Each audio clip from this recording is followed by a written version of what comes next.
সুবহানাল্লাহ আলহামদুলিল্লাহ লা ইলাহা ইল্লাল্লাহ আল্লাহু আকবার লা ইলাহা ইল্লাল্লাহ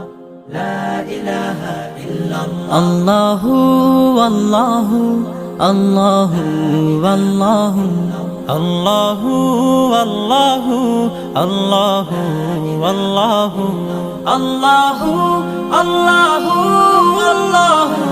আল্লাহু আল্লাহু আল্লাহু আল্লাহু আল্লাহু আল্লাহু আল্লাহু আল্লাহু লা ইলাহা ইল্লাল্লাহ গুনাহগার বান্দা মোরা ক্ষমা করে দাও গুনাহগার বান্দা মোরা ক্ষমা করে দাও